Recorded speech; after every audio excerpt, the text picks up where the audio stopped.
அசாம் மாநிலம் நாகோனில் 2 அம்ரித் பாரத் ரயில் சேவையை தொடங்கி வைத்தார் பிரதமர் நரேந்திர மோடி.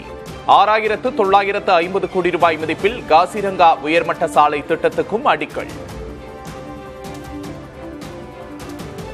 आज जो काजीरंगा कॉरिडोर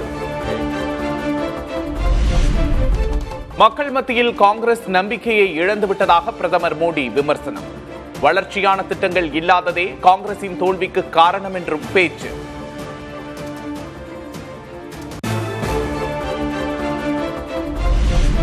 அசாமில் போடோ சமூக மக்களின் பிரம்மாண்ட கலாச்சார திருவிழா பிரதமர் நரேந்திர மோடி கண்டுகளித்தார்.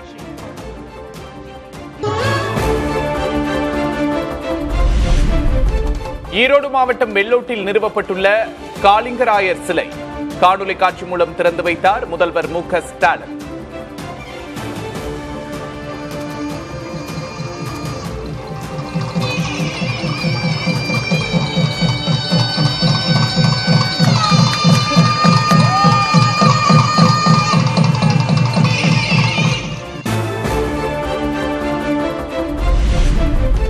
பிற இந்திய மொழிகளில் வெளியாகும் தலை சிறந்த படைப்புகளுக்கு தமிழ்நாடு அரசு சார்பில் ஆண்டுதோறும் தேசிய விருது 5 லட்சம் ரூபாய் பரிசு தொகையோடு விருது வழங்கப்படும் என முதல்வர் மு.க. ஸ்டாலின் அறிவிப்பு.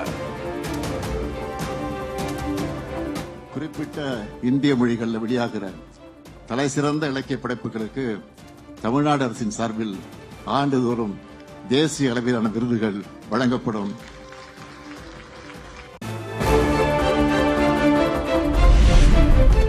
கலை இலக்கிய விருதில் அரசியல் தலையீடு ஆபத்தானது என முதல்வர் ஸ்டாலின் கருத்து. ஒன்றிய அரசின் கலாச்சாரத்துறை தலையீட்டால் சாகித்ய அகாடமி விருது நிறுத்தி வைக்கப்பட்டதாக குற்றச்சாட்டு. சாகித்ய அகாடமி விருதுகள் இறுதி செய்யப்பட்டு அறிவிக்கப்பட நிலையில ஒன்றிய அரசினுடைய கலாச்சாரத்துறை தலையீட்டால விருது அறிவிக்கக்கூடிய நிகழ்ச்சி ரத்து செய்யப்பட்டிருக்கு. இனி இது நடக்குமா என்று தெரியல. கலை இலக்கிய விருதுகளை கூட அரசியல் குறுக்கீடுகள் பண்றது ஆபத்தானது.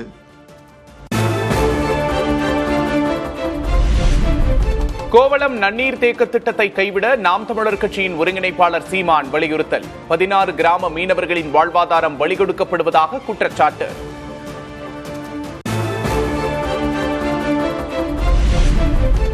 இரண்டாயிரத்தி 26ஆம் ஆண்டுக்கான ஆசிரியர் தேர்வு அட்டவணையை உடனே வெளியிட வேண்டும். பாமக தலைவர் அன்புமணி வலியுறுத்தல்.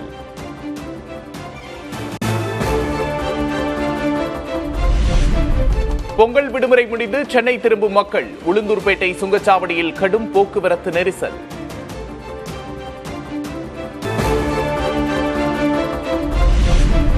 ஒசூரில் விமான நிலையம் அமைக்க தமிழ்நாடு அரசு தேர்வு செய்த இடத்திற்கு மத்திய அரசு அனுமதி மறுப்பு. சம்பந்தப்பட்ட இடத்தில் இந்துஸ்தான் ஏரோநாட்டிக்கல் நிறுவனத்தின் வான் பரப்பு வருவதாக கூறி நிராகரிப்பு.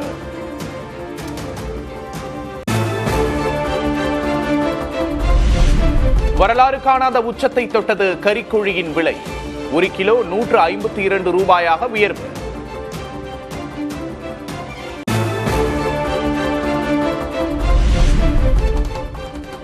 நாமக்கல்லில் முட்டை கொள்முதல் விலை ஒரே நாளில் 30 காசுகள் சரிந்து 5 ரூபாய் 30 காசுகளுக்கு விற்பனை. 13 நாட்களில் முட்டையின் விலை 1 ரூபாய் 10 காசுகள் சரிவு.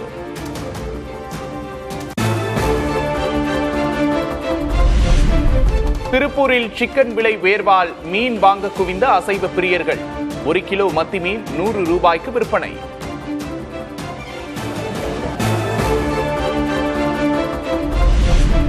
சேலம் மாவட்டம் நங்கவள்ளியில் கால்நடை வாரச்சந்தை. 2 மணி நேரத்தில் 1 கோடி ரூபாய்க்கு கால்நடைகள் விற்பனை.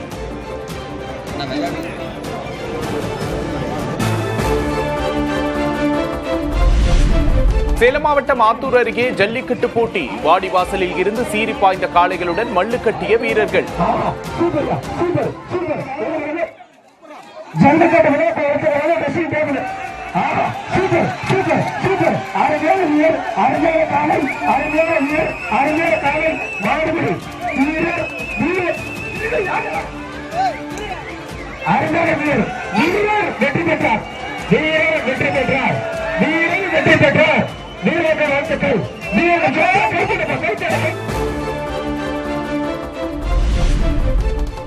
பொங்கல் விழாவையொட்டி கிராமங்களில் களைகட்டிய பாரம்பரிய விளையாட்டுப் போட்டிகள். போட்டிகளில் பங்கேற்று அசத்திய பெண்கள்.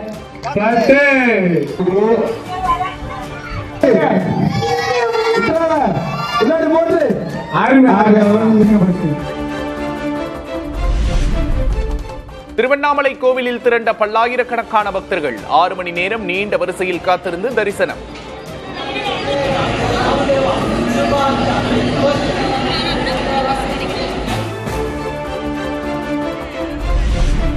கோவை ஆனமலை மாசாணியம்மன் கோவில் குண்டம் திருவிழா கொடியேற்றத்தோடு தொடக்கம். ஆயிரக்கணக்கான பக்தர்கள் பங்கேற்ற வழிபாடு.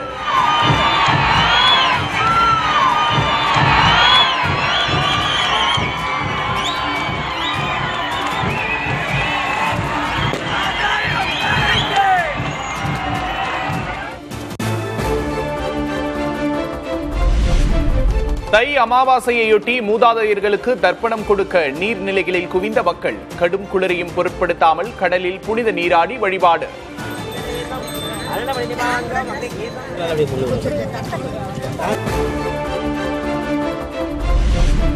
நிபா வைரஸ் முன்னெச்சரிக்கையாக கண்காணிப்பு மற்றும் தடுப்பு நடவடிக்கைகளை தீவிரப்படுத்த உத்தரவு.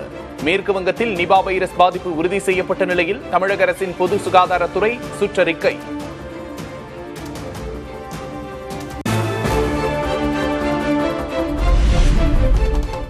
திருவள்ளூர் அருகே கூவம் ஆற்றில் இருந்த சுவாமி சிலைகள் மீட்பு. வருவாய்த்துறை அதிகாரிகள் விசாரணை.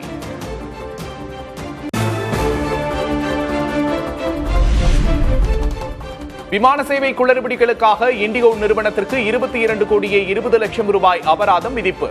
நிறுவனத்தின் மூத்த துணைத் தலைவரை பதவியிலிருந்து நீக்கவும் விமான போக்குவரத்து இயக்குநரகம் உத்தரவு.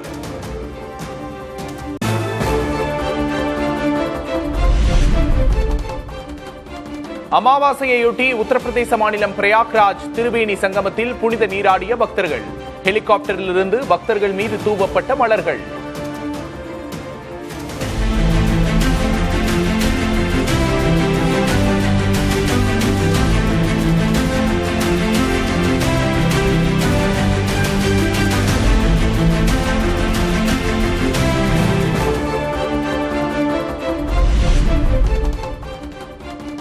டெல்லியில் மிக மோசமான நிலையில் நீடிக்கும் காற்றின் தரம்.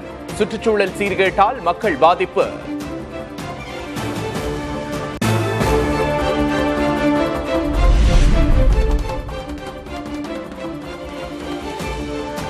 வளர்ப்பு நாய்களை கைவிடும் உரிமையாளர்களுக்கு 20,000 ரூபாய் அபராதம் விதிக்கப்படும். உத்தராகண்ட் மாநிலத்தில் நாய்களுக்கான கொள்கையை வகுத்து டேராடூன் மாநகராட்சி எச்சரிக்கை.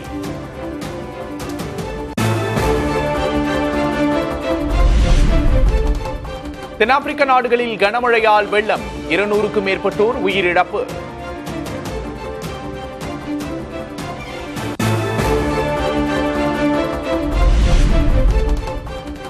மத்திய அமெரிக்க நாடான கவுதமாலாவில் வன்முறையில் ஈடுபட்ட சிறை கைதிகள். சலுகைகள் கோரி 46 காவலர்கள் சிறைபிடிக்கப்பட்டதால் பரபரப்பு.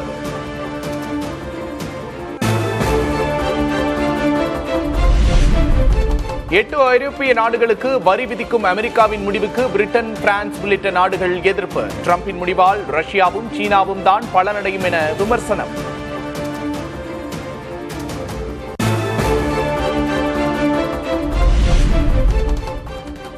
இன்று இந்தியா மற்றும் நியூசிலாந்து அணிகளுக்கு இடையேயான 3வது ஒருநாள் கிரிக்கெட் போட்டி. தொடரை வெல்ல இந்திய அணி முனைப்பு.